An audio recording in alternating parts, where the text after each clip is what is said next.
If the music is too loud or too soft, then let me know, okay? I will pump it up or lower it. Clip clop, clip clop. The horses widened their paces as wheels began rolling in tow. Despite activating his spirit vision and turning around, hoping to observe the refined and sweet lady, Klein did not have the wishes fulfilled. All his eyes reflected were brown figures moving past him. Meanwhile, the passengers from the stop had already boarded the carriage. The carriage door was closed tightly as he gradually departed. Within the carriage, 20 to 30 people stood closely to each other, their energy fields overlapping and shielding each other. Hence, it was explosion of colors in Klein's vision, making it difficult for him to differentiate. He shook his head quietly and raised his finger to tap his lapella to deactivate his spirit vision. To him, it was simply help he could provide if he happened to chance upon it. However, if he were to miss it, and the situation was not especially clear, there was no point taking it to the heart and delaying his own matters. While bathing in the crimson moonlight, Klein strolled back home on the still bustling Daffodil Street. He returned to Melissa sitting beside the dining table. She was busy doing her own work under a bright cast lamp. Now, I have a question. We had the market, the underground market last episode, or last time we streamed, right? Can I increase the volume? It's already maximum. I can't do that, otherwise it's gonna get distorted. So we had the underground market thing going on, and something I noticed was missing from the novel was that little like charm that had the Chinese characters for like stupid on it, or like not fool, but kind of the same meaning on it. Donghua, we know when Neil died, we found out that Neil bought it as a gift for Klein, but it wasn't not mentioned in the novel. So I wonder if that thing is only a Donghua specific item or not. I can try to put my mic higher in the settings so it doesn't clip. I don't think I can do that either. Yeah. So this is the loudest the mic is gonna get. Maybe a little bit. It was also in the novel, but it wasn't in the last chapters. Maybe we're gonna visit the market again in the future, right? She bit at the fountain pen and frowned. Wait, what? He returned to see Melissa sitting beside the dining table. She was busy doing her own work under a bright cast lamp. She bit at the fountain pen and frowned, appearing deep in thought. Where's Benson? Klein asked casually. Ah, Melissa looked up. She blanked out for a few seconds before saying, he said he went around a few boroughs today and was covered in sweat. He's taking a nice, relaxing bath. All right, Klein chuckled. Suddenly he realized that she was wearing a dress he had never seen before. Oh, interesting. It was entirely beige in colors. It had fashionable encagements. It's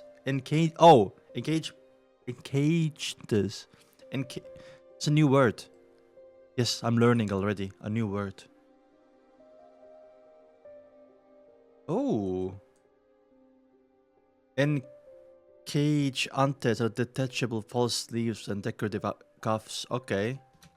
So it's like a Victorian era thing. It's a French word.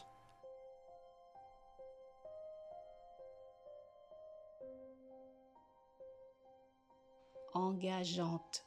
Engageante. Okay. Engageante. Apparently. Anyway.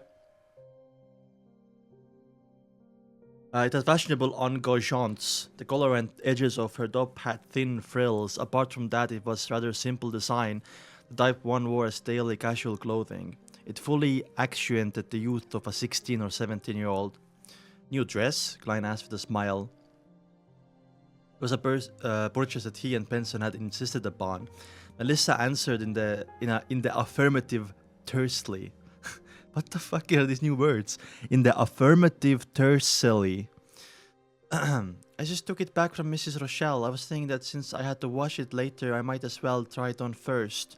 Klein was rather puzzled when he heard that. Mrs. Rochelle?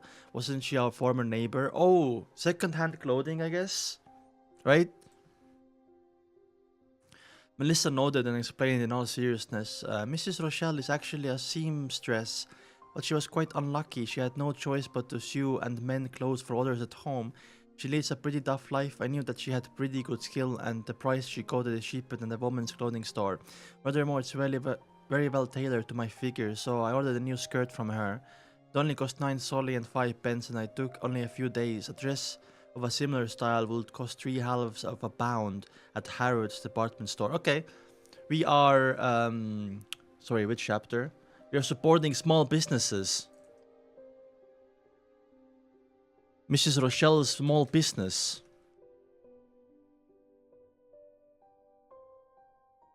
What a frugal girl, sis. I know that at least half the reason is due to your pity of Mrs. Rochelle. I think it's a good thing that she did.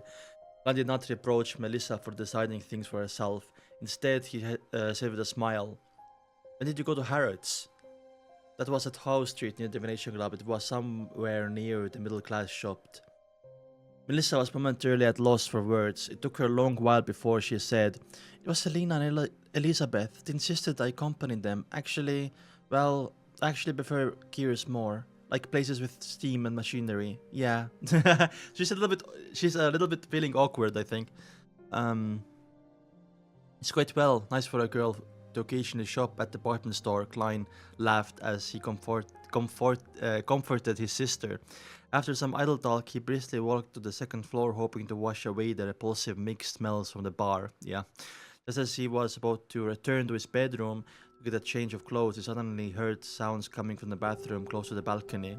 A few seconds later, Benson stepped out while drying his gradually receding hairline. Receding hairline mentioned. "How was it? Did you compliment Melissa's new dress?" He shot a glance at Klein and asked with a smile. "I guess I forgot. All I did was ask her it was done." Oh, true. Damn. Yeah, Klein didn't compliment Melissa. Oh. Klein thought for a moment as he said. Benson immediately chortled and shook his head. How unbecoming of an elder brother. When Melissa received the dress, she couldn't bear putting it down. After rushing to cook and wash the dishes, he immediately wore the dress and was refused to take it off ever since. Aww. Wasn't she planning on changing after showering? She can wash and starch the clothes while doing so. Klein subsequently refuted with the explanation that Melissa had given. Tsk, Benson sighed. It's been scorching the past few days. She was busy in the kitchen for a long time, so I believe she would feel much better doing her own work after a shower. That's right, Klein was suddenly enlightened as he gave his brother a knowing smile. So that's what kind of a person you are, Melissa. There's nothing wrong with a girl caring for her appearance. There's no need to find excuses. The corners of his mouth curved up as he shook his head gently before walking into the bedroom. While he was showering, Klein faintly heard knocking downstairs. He immediately wondered, ooh, knocking as in someone knocking the door? Doesn't the worker who's in charge of collecting coins from the gas meter come only once every 2 weeks? Could it be Mrs. Shaw from next door? That can't be. Who is it actually? It said that this lady strictly abides by the etiquette of middle-class society. She will not visit at an inappropriate time. In his puzzlement, Klein wiped dry his body, wearing old but comfortable shirt and trousers. He came down the stairs. He surveyed the area but did not notice any strangers. He asked, "Was someone at the door just now?"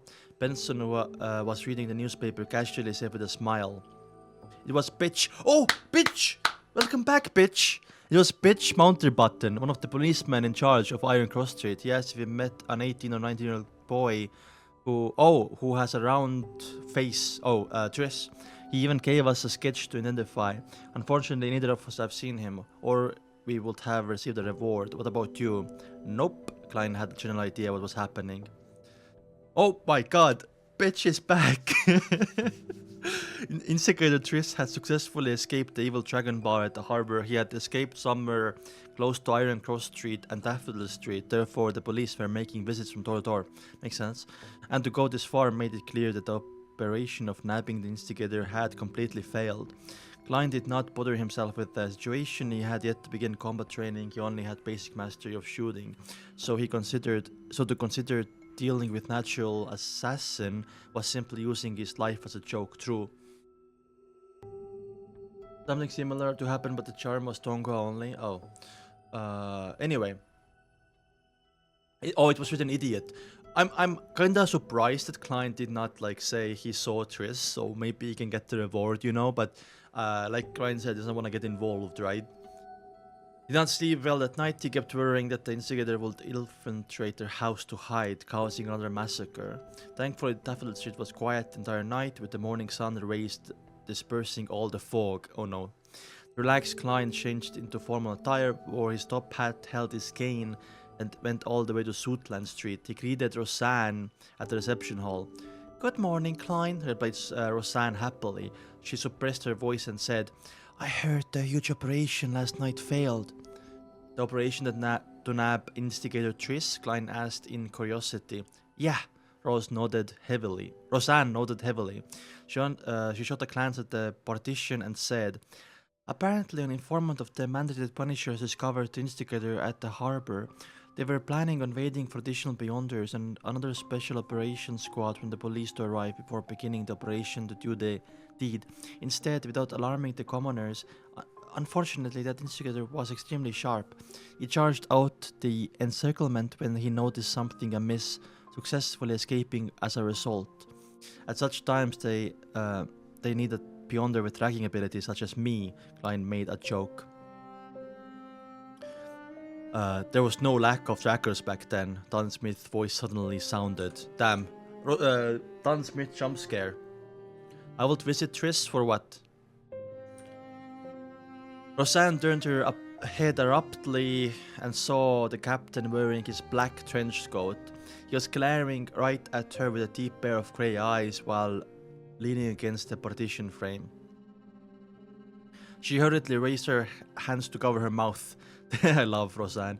Then she shook her head incessantly, expressing her futile innocence. I see. Me too, by the way. Dunn turned his gaze to Klein, and after some thought he said, "There were a total of 6 Beyonders from the mandated Punishers, the Machinery High Mind, and us Nighthawks.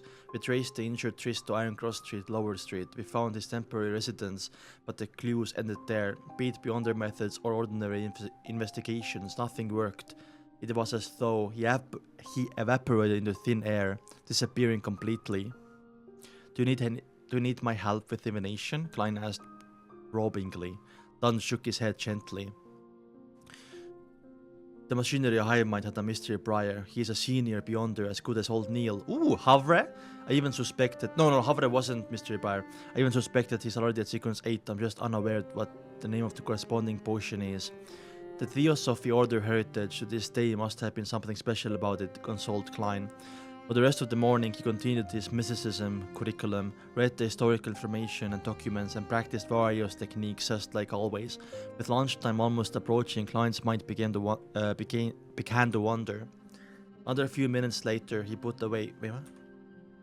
Another few minutes later, he put away the documents, having heard the summoning of his stomach. At that moment, Don Smith came into the clerk office. He said in deep but mild manner, "Klein, follow me to Johnny's Gate. Sealed artifact 2049 has arrived. The subsequent operation might require your sensing of that notebook." "Alright," Klein got up and replied. His thoughts became scrambled. He imagined how the sealed artifact would look or if the operation would be dangerous. While in this rather tense silence, he followed Dunn down the stairs and into the tunnel. After going straight at the intersection, Dunn suddenly stopped and turned his head, saying sternly, "Do this action together with me. Keep doing it, and absolutely do not stop. Remember, absolutely do not stop. This is for your own safety."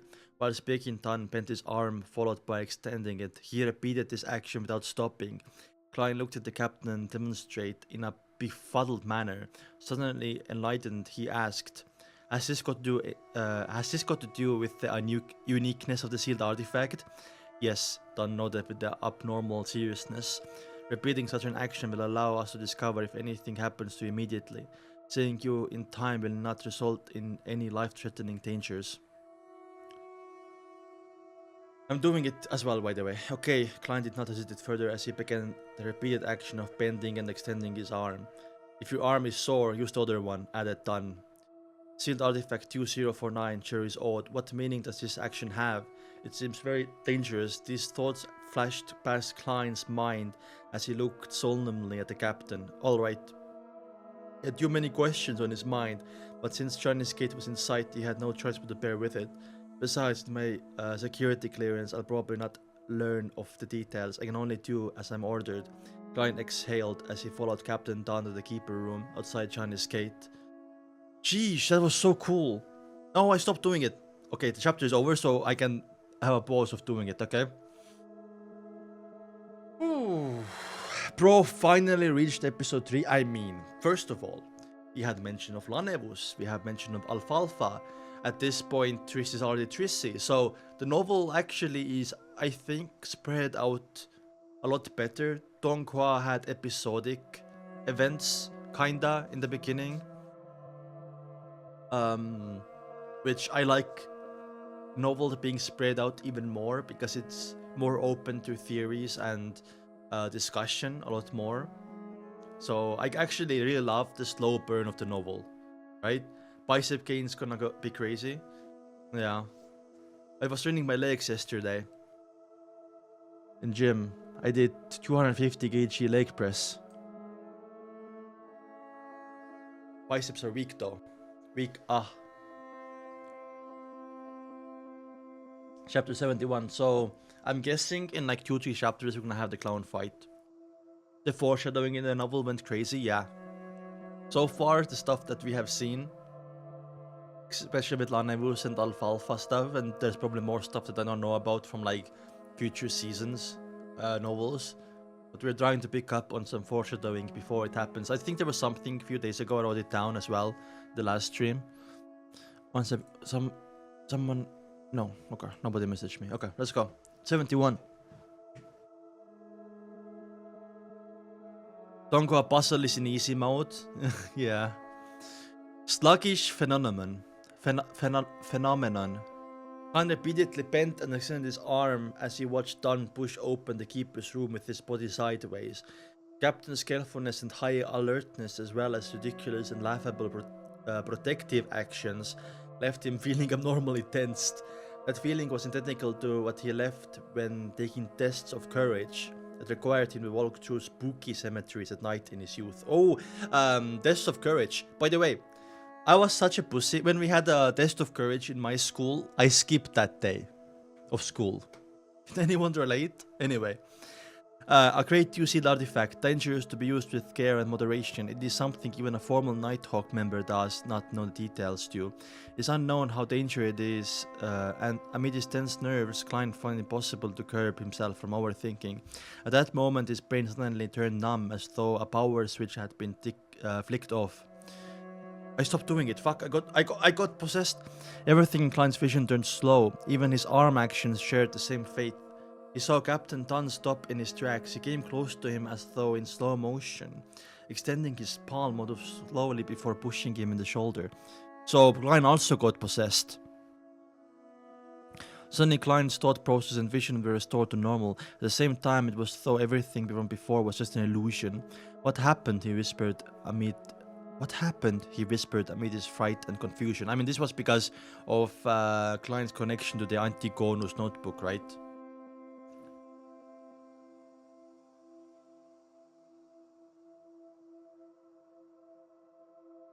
Dunn shook his head and said in deep voice, "Observe carefully." The moment he finished his sentence, he turned around and walked into the keeper's room. Klein followed closely behind and saw 4 other people in the room. They were either seated or standing. Oh, Leonard! Probably. One of them was the Midnight Poet. Leonard. The other 3 were people Klein had never met before. However, all of them shared a common trait. They were all doing the extending arm, bending arm exercise with the utmost seriousness. Klein Moretti has a miraculous connection with the Antigonus family notebook. Dunn gave a brief introduction. What's my first fear? I don't know actually. Then he pointed to the other 3 strangers and said, "These lady and gentlemen are colleagues from the background Diocese. Time for some investigation, by the way, about this word. Diocese means a district. Diocese. Okay. "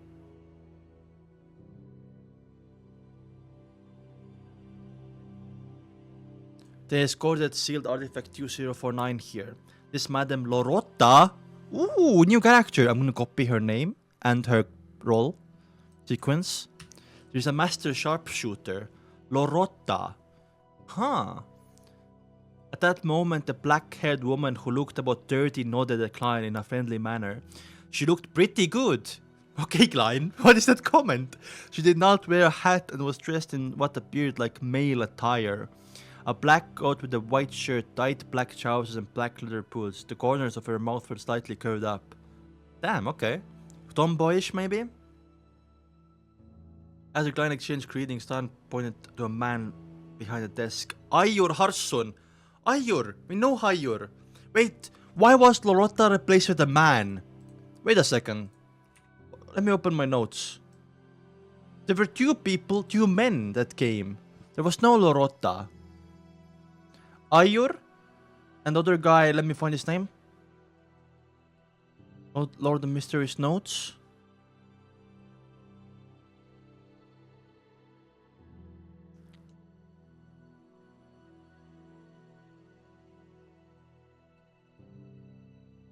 Borgia.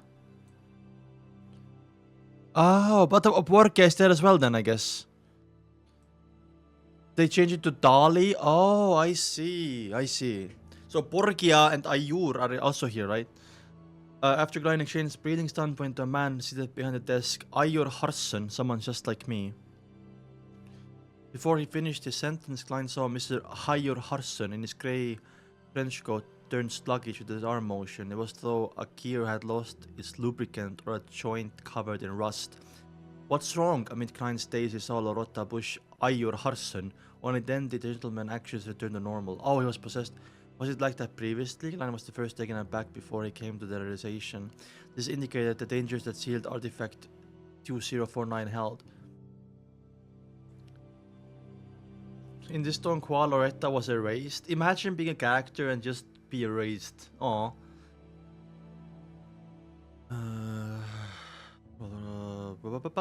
What would happen if one was not awakened at its time? Would one become a zombie? Filled with questions, Klein greeted the charming middle-aged Ayur Harson. Borgia, Don said it as he pointed to the last Nighthawk. Borgia was a cold man with a knife scar on the side of his face. His sharp brown eyes were like eagles. He was constantly observing everyone in the room. Oh, he's a cautious man. Let's head off. The faster we enter, the faster we can seal 2409. The handsome Ayur Harson said and reduced his eyes, revealing some wrinkles. So where is 2049? Klein surveyed the surroundings curiously, but did not notice any trace of the sealed artifact. Of course, he could not see the areas obscured by the table without activating his spirit vision.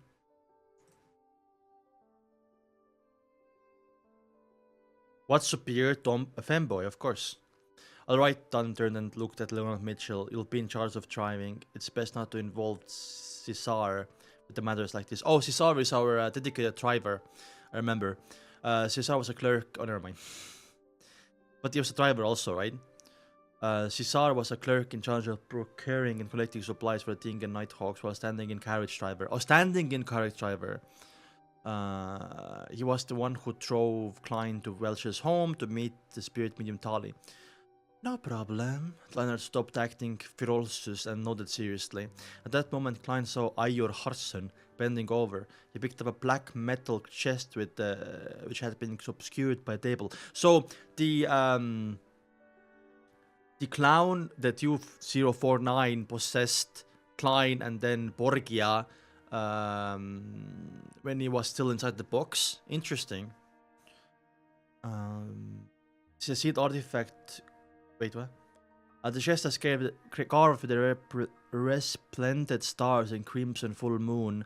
It was as though there was a formless barrier around the chest. The sealed artifact should be inside there. I wonder what 2049 looks like. Klein observed the chest curiously. Thump, thump, thump.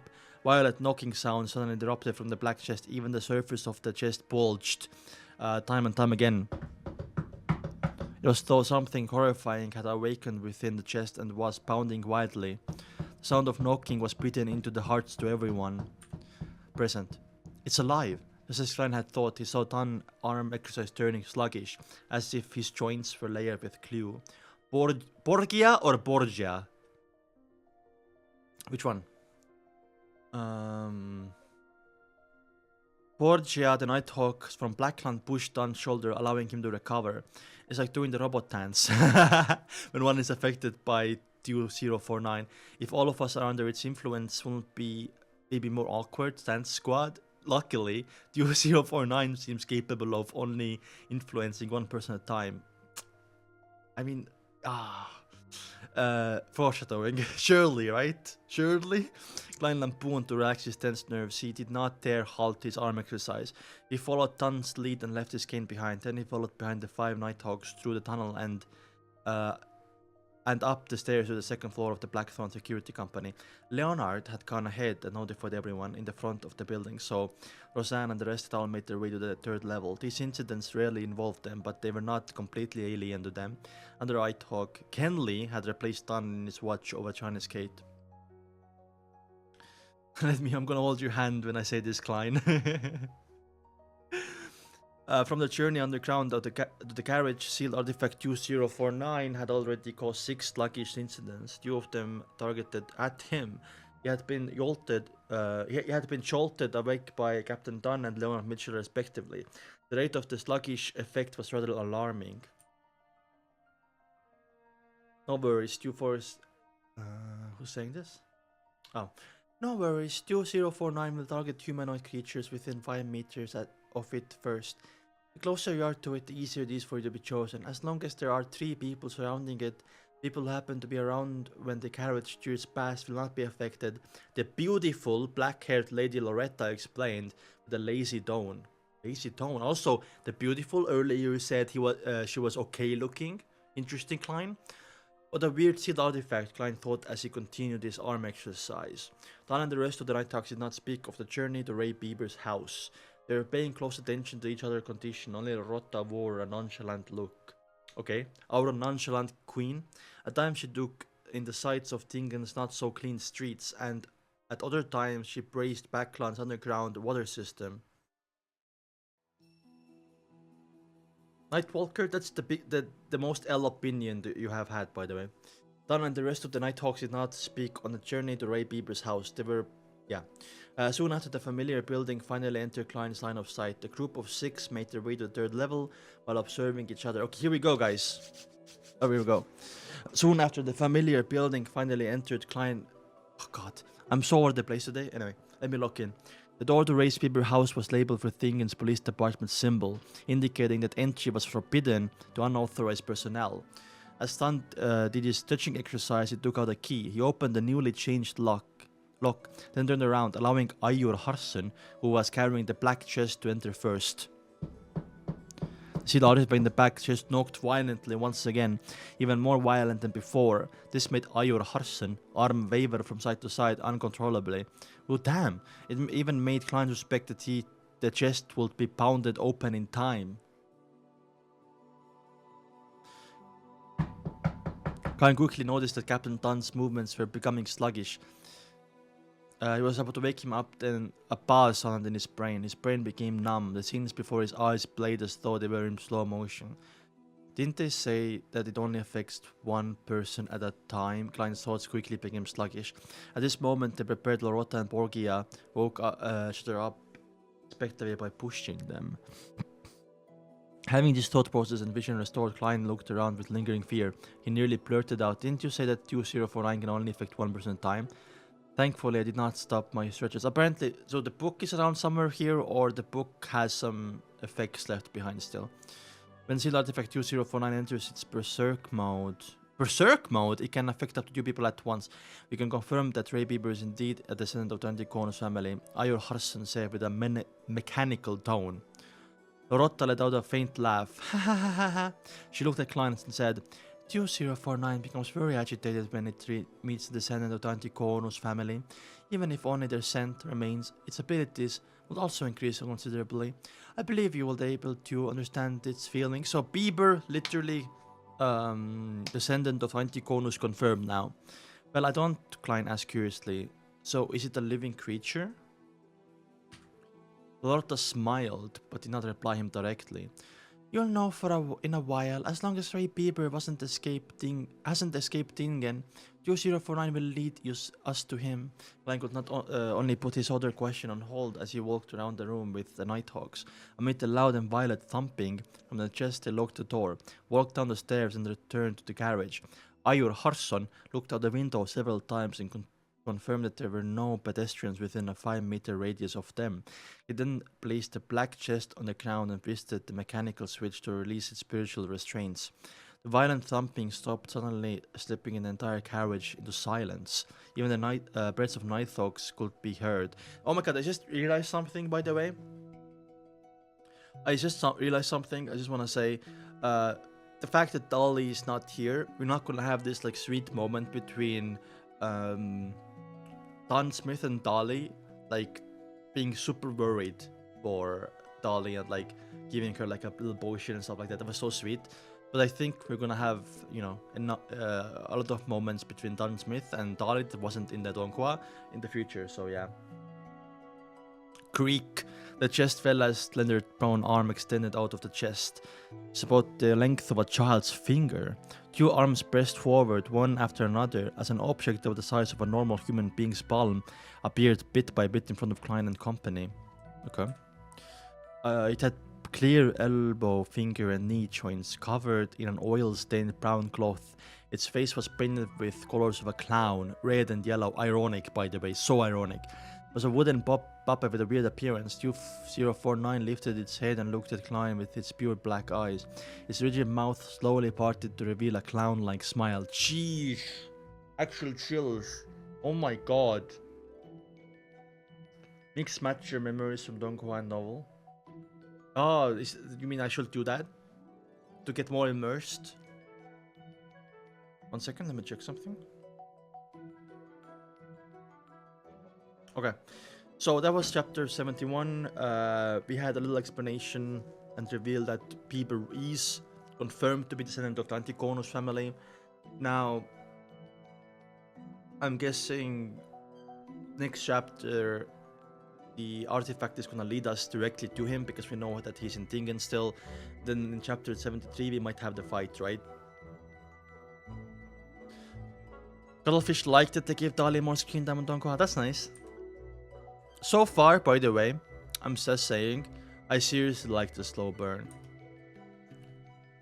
I'm not talking about the last like 2 chapters, I'm not talking about the 71 chapters overall, because we just mentioned earlier that we have like multiple storylines happening at once, where it's gonna feel more satisfying to see all the, you know, the threads connected in the future. And hopefully that goes the same for Volume 2, Volume 3, Volume 4. I know that something I know that I didn't want to know, and this is something that ticked me off, is that I know that Volume 2... Basically, I know something about the show. It's because people have been glazing it. I know that every volume is better than the last one, right? And I did not want to know that, because that sets up expectations. So... I would really appreciate if a lot of you guys will not like hype seasons or hype novels or chapters too much, so I can go like into it completely surprised. You know what I mean? Anyway, 72. Boom. Tracking. Okay, I think I'm right. So like, yeah, do not hype up chapters or volumes, because I want to be like genuinely surprised. God, that's the nastiest voice crack. The wooden puppet's face was painted in red and yellow like the common clown. The corners of its mouth were upturned high, revealing an abnormally comical smile. Its lips parted to reveal a dark and deep mouth. Klein, who had locked a gaze with it, felt his hair stand as intense horror leaped out of his heart. In an uncontrollable manner, Jesus. Everything before his eyes grew dull, as though he was looking at the world through a piece of thick brown glass. Damn. Klein thought slowed down gradually. He instinctively wanted to ask for help, but his neck seemed to be held tight by a rope. He couldn't make a single sound, and the single word was wrapped in silence. Just then, Dunn noticed his arm exercise becoming sluggish and pushed him heavily. The brown glass before Klein's eyes shattered in an instant. He blurted out the word help, which had remained dormant in his throat. It reverberated with the carriage with a sharp panic. It's getting stronger, Klein spoke in a very certain tone. Being next to a train sealed artifact 2049 really placed on a terrifying peril if we were not careful. No, it was totally impossible to guard against it. It could only be avoided through other methods.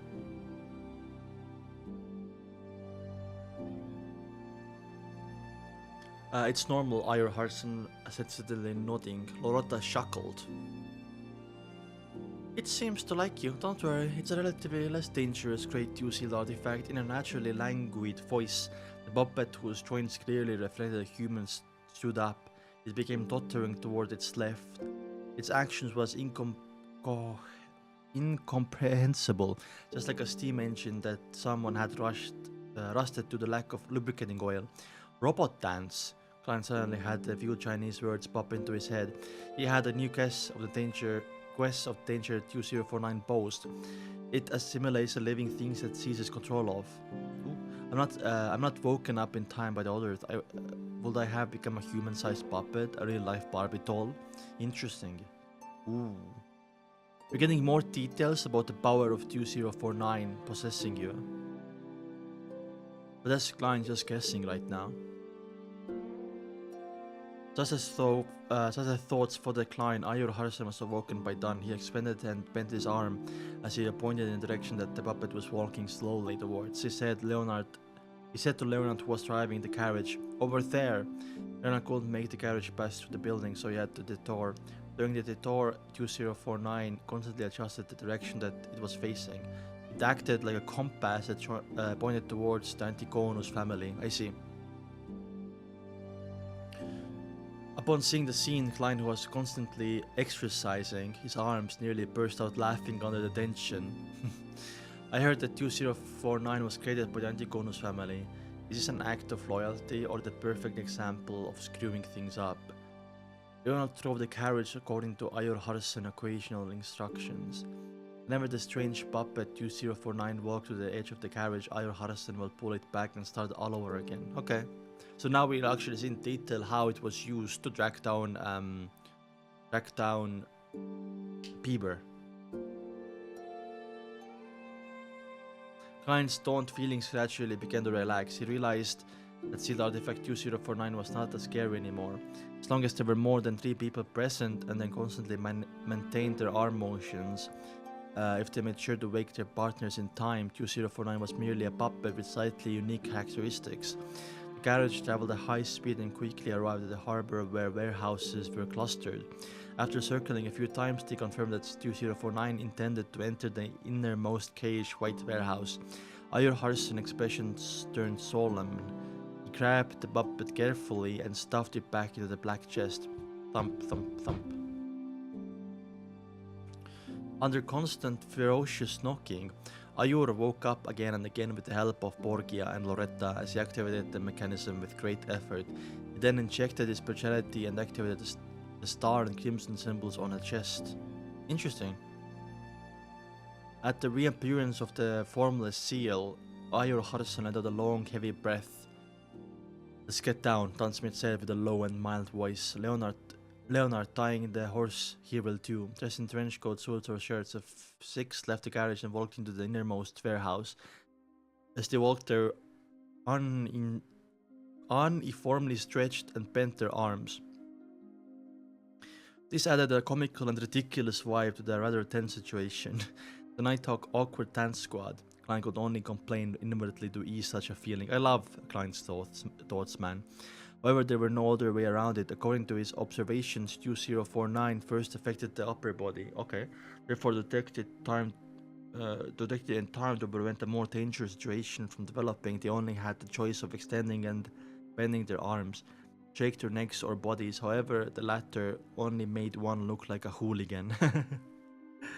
As for actions like blinking eyes and striking one's eyebrows, they were either too easily ignored or the action was too big. Neither was a good option. This awkward dance squad is better than Causeway Bay. What is that? Causeway Bay is a location in Hong Kong. Okay. Why would you say that?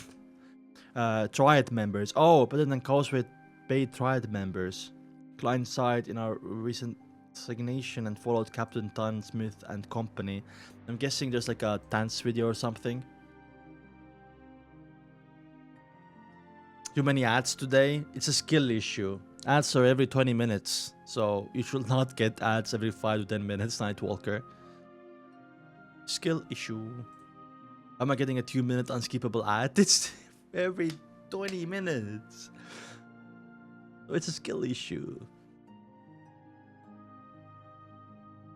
Wait, let me put some battle music on.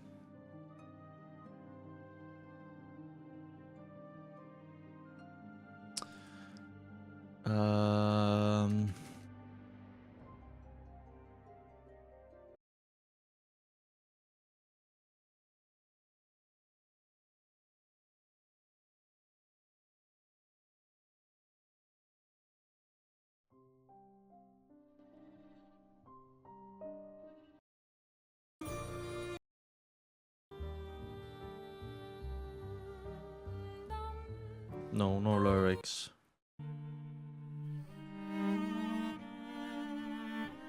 If the music is too loud, let me know, or too quiet, let me know.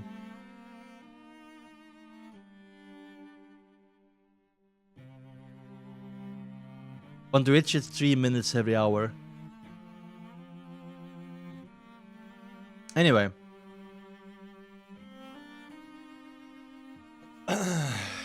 As they approached the warehouse's door, the deeper his anxiety and worry became.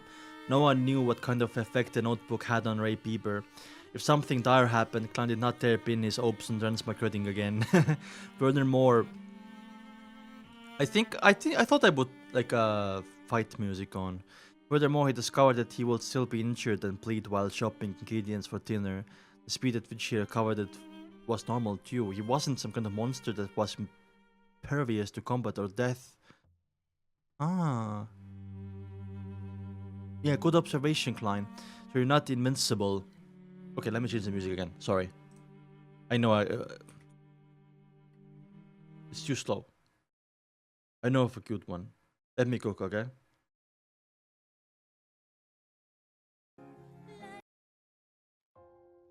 Here. There's a build-up. As he walked down, suddenly lowered his non-moving hand and made a pressing gesture to beckon everyone to stop 10 meters away from the warehouse door. Klein. Divine, if there's any danger in the warehouse, it'd be easier if you could tell the level of danger, Dunn said as he turned his head to Klein. His grey eyes looked deep as usual, there was no fear. Klein gave a noticeable nod and stopped the hand exercise, extended his right hand to his left cuff and removed the silver chain that had a hanging piece of topaz. As he was still moving his arms, Dunn realized his sluggish actions in time and woke him up with a nudge. Klein held the silver chain with his left hand and allowed the topaz to hang down naturally. Simultaneously, he moved his right arm, but with a much smaller range of motion. When the topaz stabilized, he half closed his eyes, outlined the spherical light and entered cogitation. He then mumbled, "There's danger in the warehouse. There's danger in the warehouse." After 7 times he opened his eyes and saw the hanging topaz slowly going in clockwise circles. That means true. It turned faster and faster. In the end, Klein felt like it was pulling his left hand. "There's danger, great danger," Klein replied honestly. Clockwise meant affirmation to the chanted statement, while counterclockwise meant denial. The other Beyonders, even a mystery prior using a spirit dowsing, could determine if there was danger, but he was unable to obtain information regarding the level of danger. However, Klein discovered that when he used spirit dowsing, the pendulum would spin at different speeds, revealing the degree of the answer. Although it was very accurate and extremely vague, it allowed one to have a rough assessment of the actual situation. As expected of Zero Potion, Klein was rather happy with the outcome. Just as he was about to put away the topaz pendulum, Leonard Mitchell, who had maintained the silence, suddenly spoke.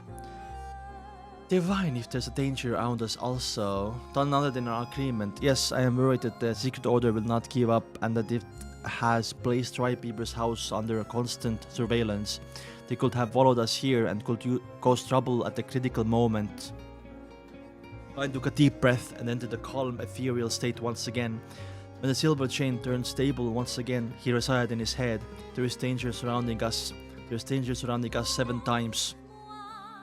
After repeating the statement, Klein opened his eyes and looked at the silver chain. In his dark brown eyes, the Dopa's pendulum first moved counterclockwise with difficulty. Then it suddenly paused and started moving clockwise. There was danger surrounding as Klein felt a tug of his heartstring as he spoke carefully. Furthermore, someone had tried to intercept his divination but had lost to him in the invisible fight.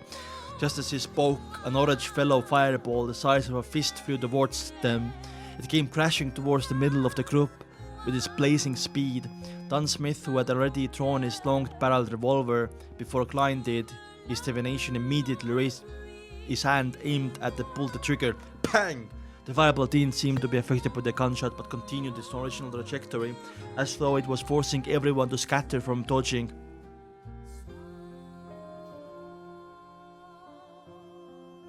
I'm too immersed, I got blurry.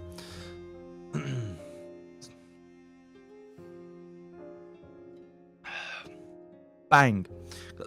Glenn originally thought nothing of the troublemaker who was following them. After all, there were 6 pioneers present. They were not even short of Sequence 8 and Sequence 7 experts. It was a lineup that was practically unstoppable in a small city like Tingen. But when the fireball smashed down, he came to a sudden realization. Was there a fireball in donghua, by the way? Is it from the clown or from Bieber?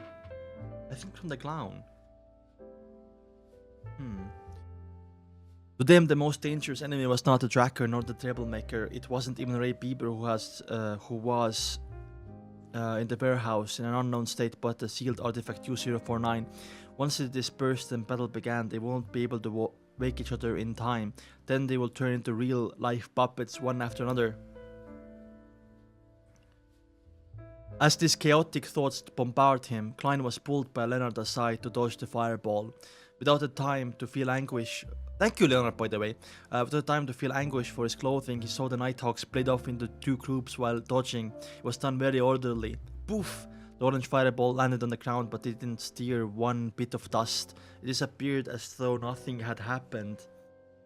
An illusion. Just as though that came to him, Klein saw Ayur Harson lift the black chest and threw it at least 10 meters away. "Stay away from it! Watch it!" Ayur shouted. Before he finished his shout, Leonard and Borgia had separately approached it. They stood at least 7 meters from the chest to prevent anyone from approaching. Okay. As for Dan and Lorotta, they each held guns. They stood beside Ayur Harson, who had drawn a thin silver sword. They took up a formation resembling a crescent as they rushed towards the origins of the fireball, while taking note of the peripheral regions. Upon seeing this scene, Klein, who needed to do the arm exercise without his cane, immediately heaved a sigh of relief. He realized he had overlooked an important matter. 2049 had limited range of influence. As long as they were sufficient distance from it, they don't need to worry about the danger. Okay. Illusion fireball. Probably from the clown then, right? Klein rolled over and stood up. He stuffed his Dopa's pendulum into his pocket with one hand while he reached into his holster for his revolver with the other. Okay, the fight is happening. This is my first time ever reading a fight from a novel, by the way. Also, can you see? Yeah, you can see. Good. I have never before, I only have watched a fight. I'm guessing manga doesn't count, right? Because manga has pictures. Anyway, use walls closing in. Hello, Maxili, how are you? Done, fight is near. Exactly. First battle. Music is gonna pick up soon, don't worry. I hope at least. I really hope.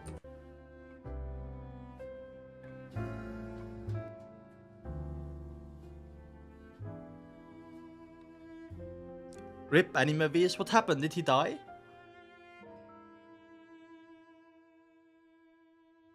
We're gonna get into it like 20 seconds. What happened to Anime Vs?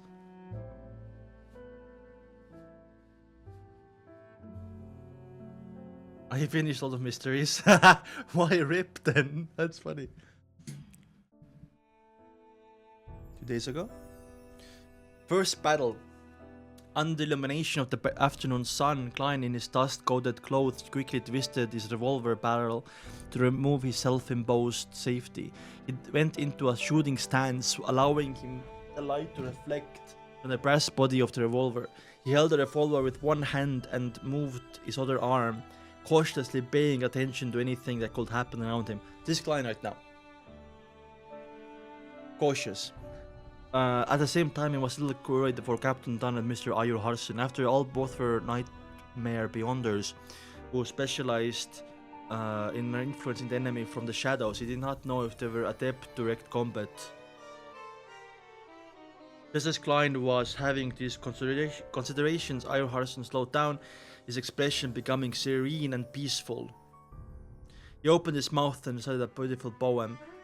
Peaceful poem, one that seemed to place a person into the night.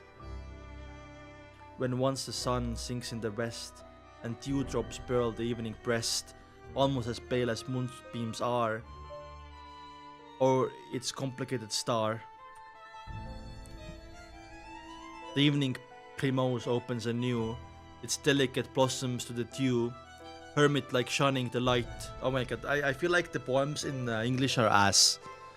I feel like they're gonna be like hit so much harder in Chinese. Adopted from John Clare's Evening Primrose. Okay. It's a reference.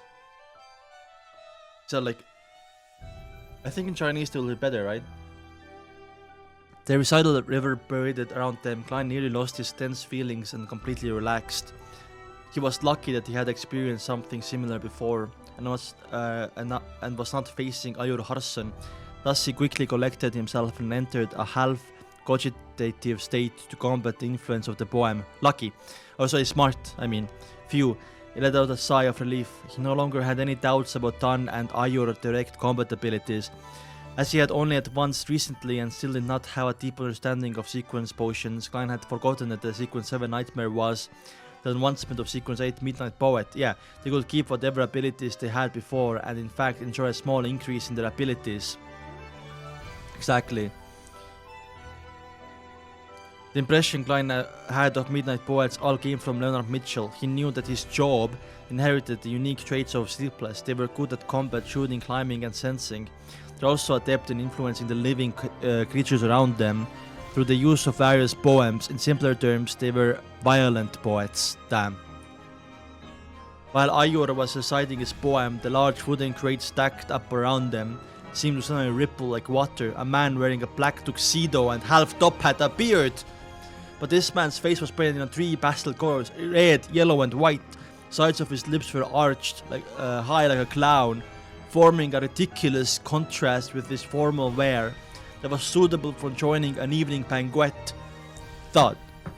The black-haired Lorotta, who had been introduced as a sharpshooter, charged forward quickly.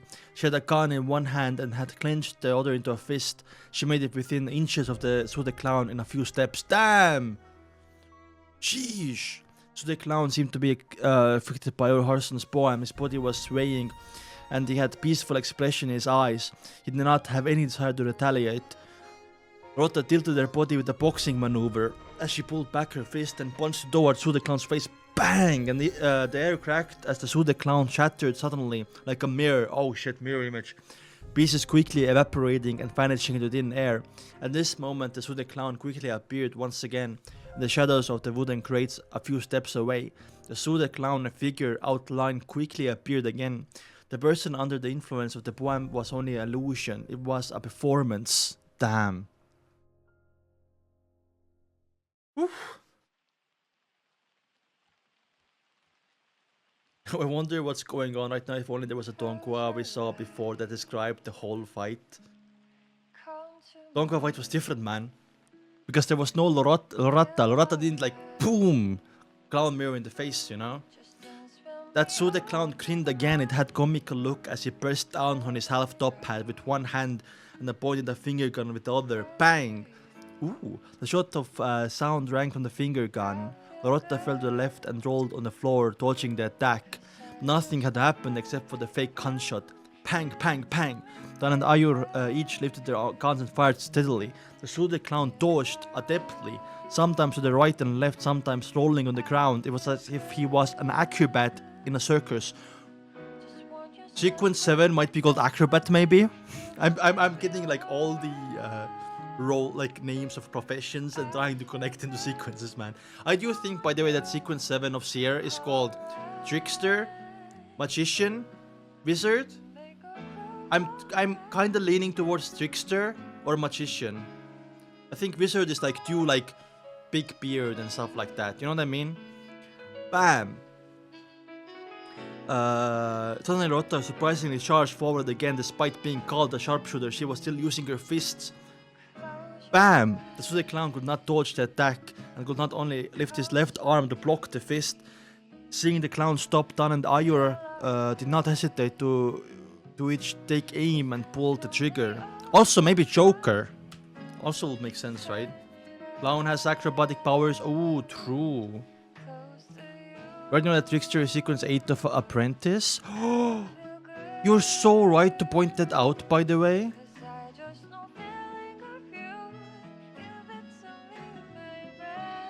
Wait. Trickmaster. It's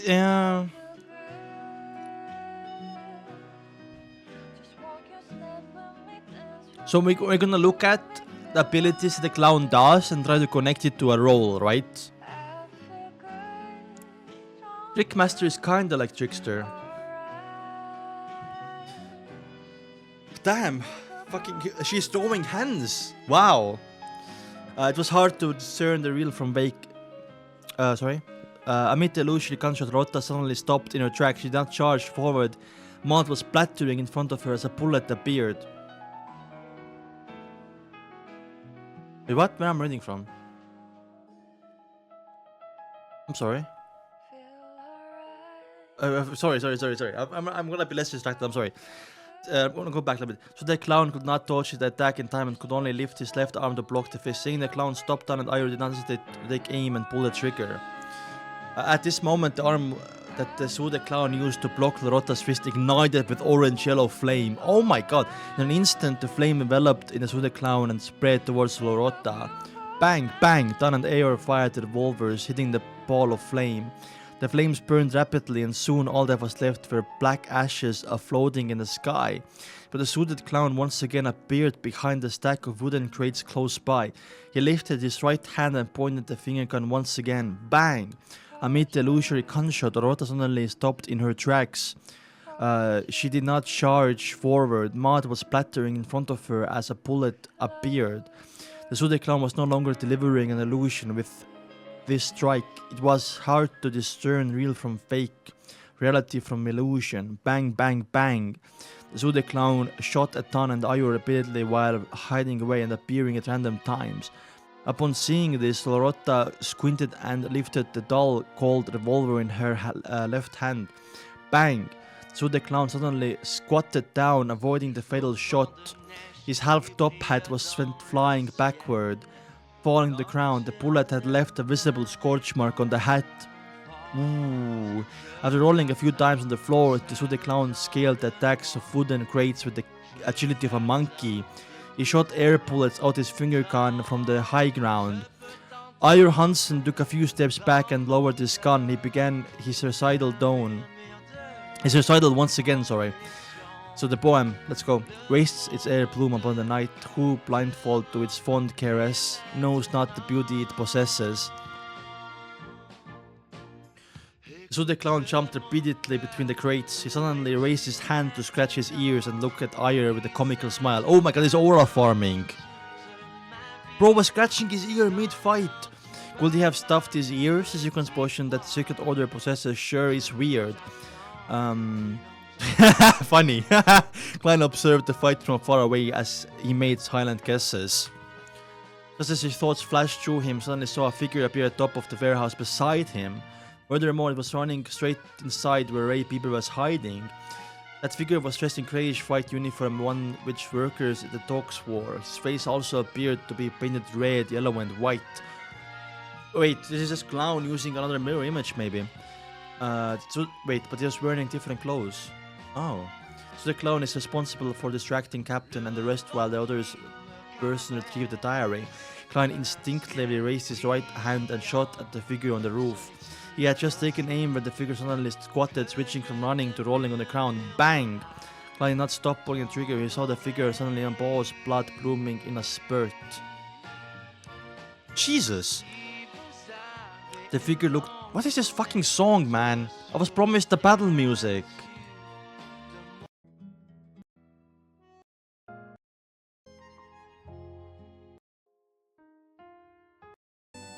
Ah!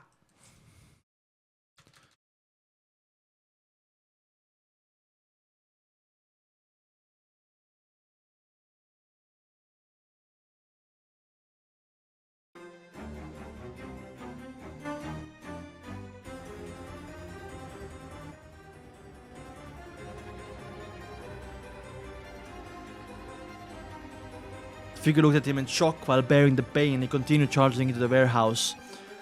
They felt like a lucky shot. Klein twitched his lips and pulled the trigger once again. This time the bullet hit the wooden roof besides the figure. Bang, bang. I wonder if that's like a random secret order member, right? One of them board she also shot but did not hit the figure. I wanted to criticize how terrible their shooting skills were as compared to his when he suddenly stopped pulling the trigger. That's right, why must we stop him? Didn't I divine that there's grave danger in the warehouse just now? Wouldn't it be great if we let that guy in the vanguard and step on the landmine for us? Leonard and Mr. Borgia must have had the same idea. With this thought, Klein lifted the barrel of his revolver and shot at the sky. Bang, bang, bang. Okay. As the gunshots rang, the figure managed to reach the innermost region of the warehouse unobstructed. He lunged downward, slamming into the roof as he fell down with the collapsing roof. Okay. Immediately following the commotion, the black-haired Lorota's eyes suddenly turned black. Her left hand began making a strange pulling action. Oh, because it's the inflicting bane technique that sequence 8 clown can use, or maybe it's sequence 7. I think sequence 7. Kami doesn't watch my streams. Don did not shoot immediately and instead pointed his revolver downward. Opened. Yeah. Oh, here, sorry. The clown's jumping action suddenly came to a pause and his ankles seemed to be grasped tightly by an invisible hand. Don did not shoot immediately and instead pointed his revolver downward. He opened his mouth and, simply using his spirituality to resonate the air around him, he produced a strange, faint and ethereal voice without the use of his throat. Thus it blooms on the while night is by, and the day looks out with open eye. Passionate gaze it cannot shun, it faints and withers and is gone. So the clown suddenly became a limp as if he had lost the desire to live. Ire Harson lifted his handgun and took aim, his finger pulling the trigger immediately. In that split second there was an abnormal and tragic wail that came from the warehouse. Ah! The cry contained... Sorry, that was really bad. The cry contained immense fear as though he had encountered an unimaginable terrifying matter. So the fight in the donghua went completely differently. In the donghua, we vote Bieber first and then the clown, I'm pretty sure, right? Shut the fuck up, guys. The hair on Klein's body stood on end. The tragic cries came to a sudden stop as silence was restored in deepest parts of the warehouse. It was a skin-crawling silence. Bang! Affected by the cry, I only managed to shoot the clown in the belly. Ha, ha, ha. Silence was once again broken apart from the deepest depths of the warehouse. What should have been soft panting sound it reached a crescendo that tightened everyone's nerves. Dum dum dum dum dum dum dum dum. Inside the black chest, 2049 had reached a frenzied state. Okay. The fight is really picking up here, right? So, of course, I think transformed Bieber is going to enter the fight here. We're seeing the fight in more details. Also, the fight is structured differently than it was at donghua. And, you know, I was surprised about Rata throwing hands. I'm just saying. Rata was throwing hands in this chapter. Which is interesting that she doesn't really exist in the donghua. Ray Bieber.